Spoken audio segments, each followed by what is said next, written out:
Hello, Instagram and Facebook.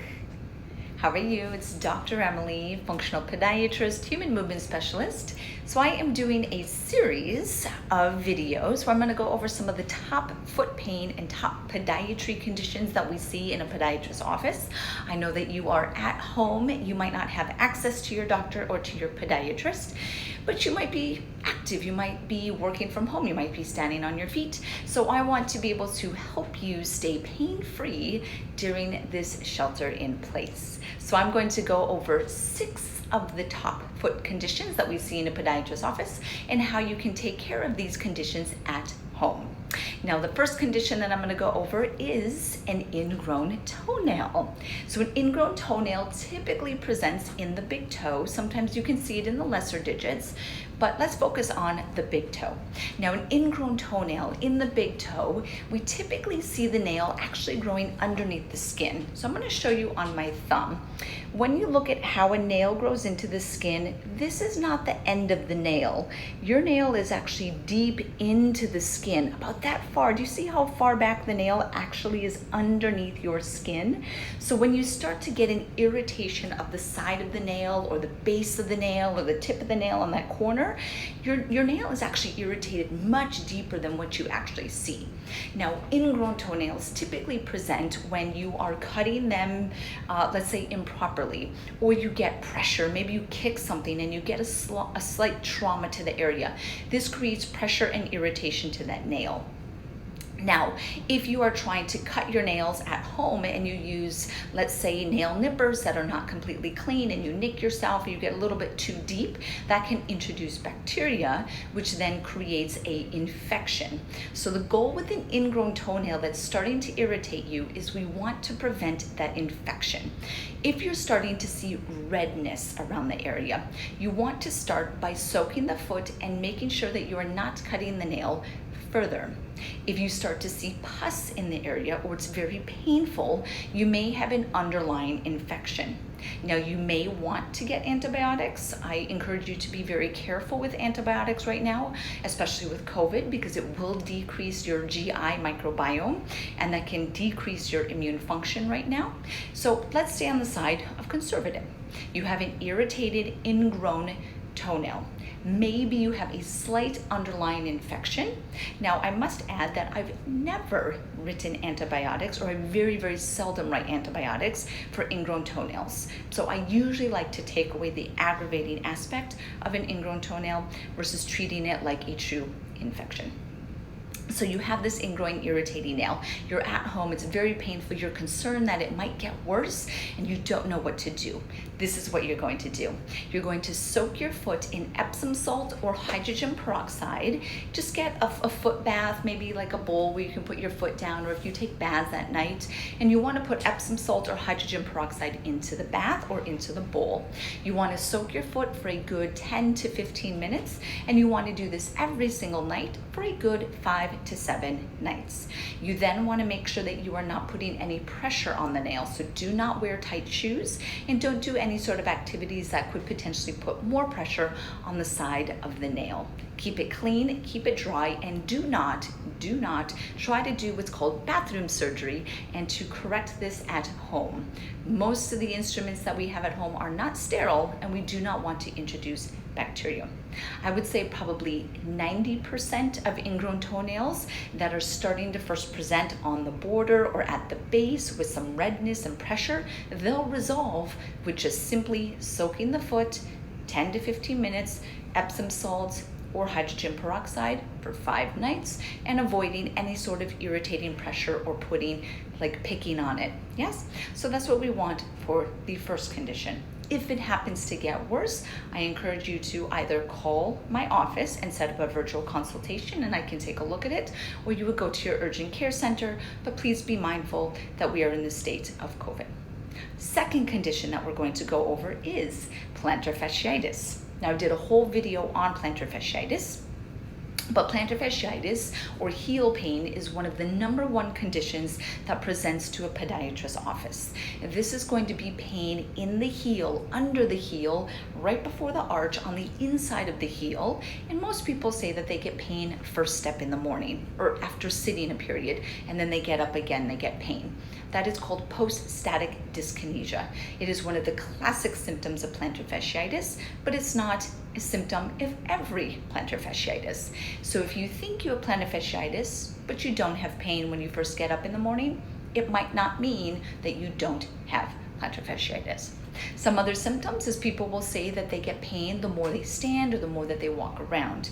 Some people with heel pain will also get pain that travels a little bit back and up the back of their heel towards their Achilles tendon. You can get a plantar fasciitis / Achilles tendonitis at the same time. So what are you going to do with it? What we're going to do at home during this period is you are going to roll your feet every single day. Roll the bottom of the foot with a golf ball, a cross ball, or I actually really like Rad Rollers products. I have a video on YouTube on how to release your feet. Just think 5 minutes in the morning, in the evening, stand on the Rad Rollers or lacrosse ball or golf ball and release the feet. And then you're going to do the same thing to your soleus. I also encourage you to avoid doing any sort of dynamic ballistic movements such as running and jumping, just because it stresses the foot a little bit more. I encourage you to add a layer of support. This is temporary support. This means that you could go to either a arch support sandal or slipper if you're at home, or you can get what's called an elastic arch strap.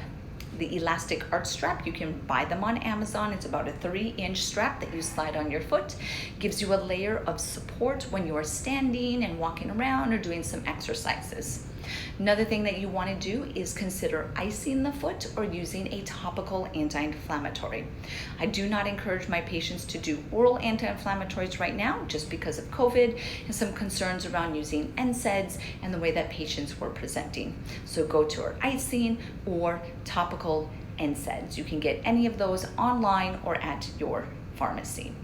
Another thing that you want to do is if being barefoot is painful to you right now, then that's where I would encourage you to go towards avoid being completely flat. Wear something with a little bit of a lift. Wear something with a little bit of an arch support, or again, that elastic arch strap. Probably 90% of plantar fasciitis respond to conservative treatment. So I will put my patients on a 2-week course of doing exactly what I said. They're releasing their feet, they're icing it, taking anti-inflammatories, they're wearing something supportive, and they're avoiding ballistic dynamic movement for a series of 2 weeks. And then again, a majority of those will respond. Now, let's go to our third condition, which is going to be related to the great toe or the first MPJ. Let's say you're looking at your big toe, maybe you have a bunion, maybe you don't, but now you suddenly have pain in your big toe. It's red and it hurts. First thing that comes to mind, first thing that comes to almost all of my patients' mind is they think they have gout. And the number of patients that have gout is actually very, very low. What I actually see in these patients who have red, painful first MPJ or first joint is actually what's called a capsulitis. So it's an inflammation of the great toe joint and the capsule and the structures that surround it. Now, how can this happen? It happens when you're putting pressure to the joint. Maybe you're doing increased yoga. Maybe you're doing a lot of flexion. Are you doing a lot of running? Are you doing new exercises or positions with your feet that you haven't done for a while or on a longer duration? This can definitely start to stress that first MPJ. So what are you going to do? We're at home. Even if it was gout, you'd probably do these same recommendations, is we want to decrease the inflammation to the area. We know that we want to avoid NSAIDs right now. So we're going to go towards icing. We can do topical anti-inflammatories. They do not have as high of a systemic effect. And then we can also look at anti-inflammatory supplements. If you want to uptick your turmeric, you want to take your omegas, you have other anti-inflammatories, that chaga mushroom, a bunch that we're taking for keeping our immune system strong and protecting ourselves from COVID would be the same supplements that you want to take to decrease inflammation in your first MPJ. Now, what you also want to do is, of course, avoid flexion. That would be avoid running, avoid going into like a push-up position or a lunge position. Anything where that toe is maximally flexed is going to put pressure to this joint. Another tip that I recommend is you can do what's called a capsular stretch. A capsular stretch is you're essentially grabbing the big toe and you're distracting the joint and then you're holding it. So when you distract the joint and hold it, I think you're just gonna hold it for a good 30 seconds to a minute. Don't move the joint up and down. I want you to just hold it, distract it.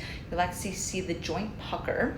You're opening up the joint and allowing that inflammation to start to come out of that joint. A lot of the inflammation gets stuck, almost like it's within a balloon, and then it has a difficult time coming out. Last thing like I recommend for patients with inflammation and irritation of the first MPJ is a padding that's called a dancer's pad. A dancer's pad, you can purchase them online on Amazon.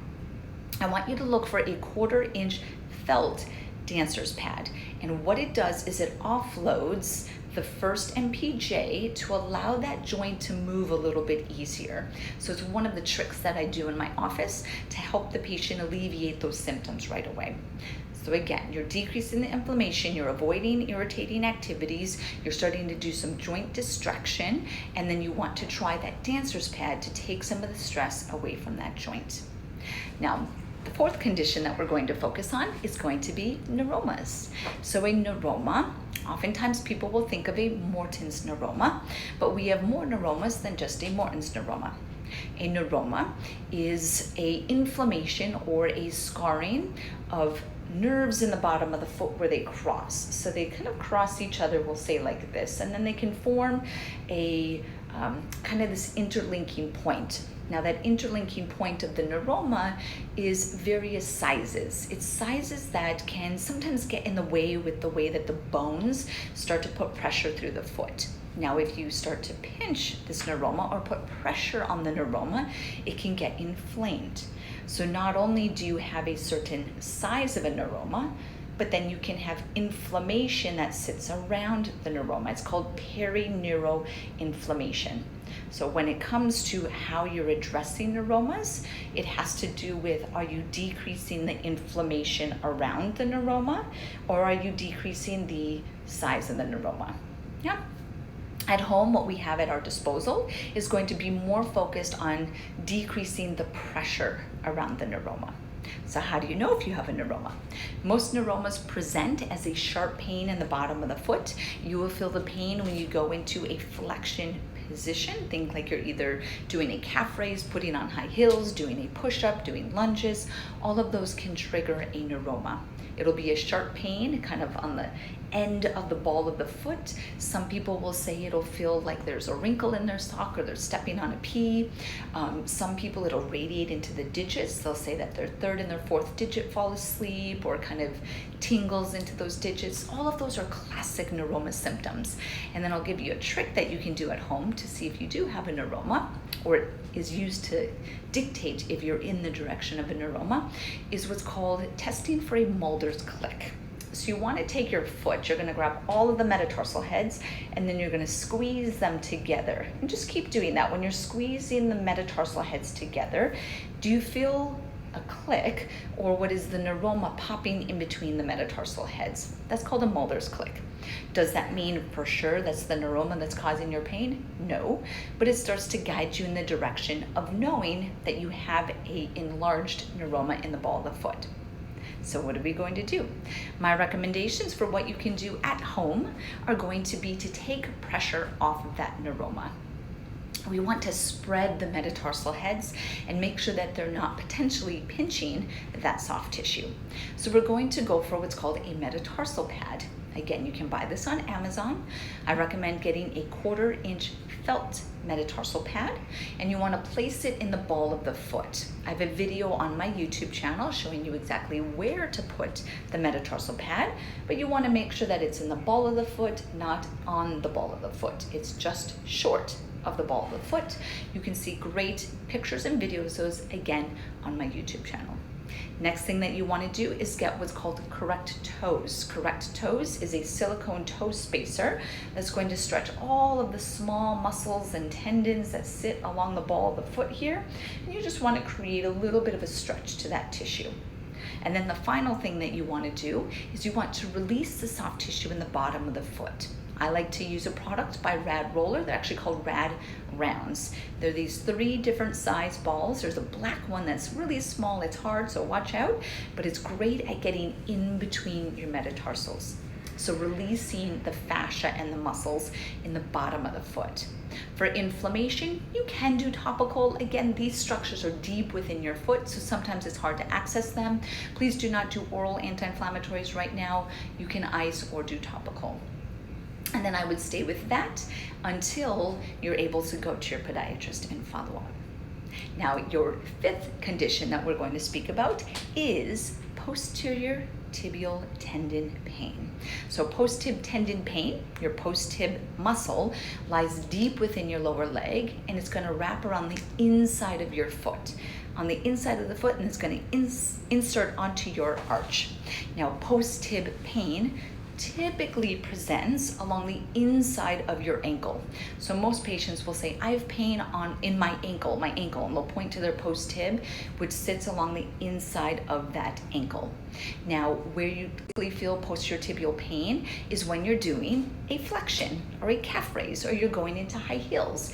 So if you want to determine, I'm having pain on the inside of my ankle, or I have pain in my arch, I wonder if it's my posterior tibial tendon. What I want you to do is to stand against a wall, stand on your good leg, and do a single heel raise. Feel how you feel your strength. Do you have any pain? You probably don't, because it's your good leg or your asymptomatic leg. Then you're going to go to the other side that you feel the symptoms. You're going to hold on the wall, and you're going to do a single heel raise. Do you feel pain? Do you feel weakness? Do you not connect the mind and the muscle? If that is the triggering move, that was your post-tib tendon. So that is one of the diagnostic tests that we use in our office to determine if someone potentially has posterior tibial weakness or post-tib tendonitis. What are you going to do at home? You're going to get a brace that is called an ASO brace. You can buy this on Amazon. Again, ASO is the brand that I recommend. Do not get any sort of knockoff or any other version of this brace. ASO brace, it'll slide on, and you actually have to lace it up, and then there's straps that wrap around. So it's a very locking, stable brace. But for those that have post-tib tendonitis in an acute phase, you want to support the foot and get you into a quiescent state. Next thing that you want to do is get some sort of arch support. So I recommend Power Steps. Power Steps are a great moderate controlled insole that you can get over the counter. They're about $25 on Amazon, and you're bringing support to that foot. Avoid any movements that are repetitive in that flexion movement. Avoid anything that is too ballistic. And then the last thing you want to do is decrease inflammation to the area. Same thing like we did with all the other conditions, is go for topical, go for icing, go for anti-inflammatory supplements, avoiding NSAIDs, please. And then after you use the brace for a good 2 weeks, or you use the insole, you should most likely have a decrease in those symptoms. Now, in any of these acute symptoms, you do not want to focus on strengthening the foot. We're trying to get you into a quiescent state. Now, your final condition that we're going to go over is one last dermatological.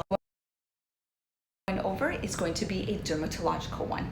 This is going to be focused on athlete's foot. Yes. So athlete's foot, or if you have a fungal infection in your feet, maybe you had COVID, maybe you've had a little bit of a GI symptom or some diarrhea, that actually throws off the way that your body can defend itself against different yeasts and molds and funguses. So it's very possible to have an increased rate of fungal infections around this time, or if you've experienced COVID, or you've had a little bit of a knockout to your GI system. So part of any of my fungal treatments is get your GI system back on track.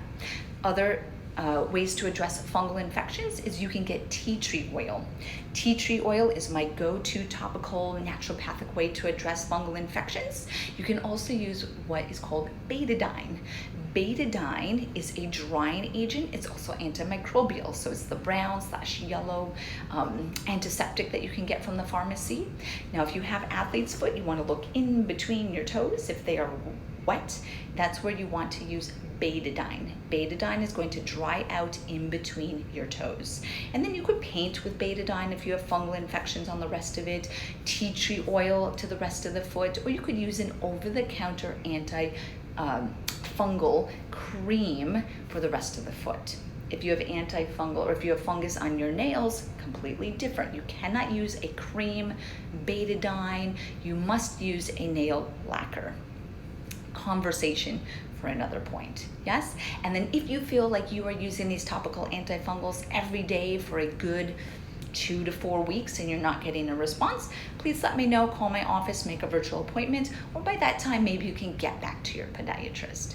So again, I hope that you found this helpful. Went over 6 of the top things that we see in a podiatrist's office and how you can start to address these different conditions at home on your own until you get access to your doctor and podiatrist again. I hope you're all well, stay safe, and until next time, stay barefoot strong.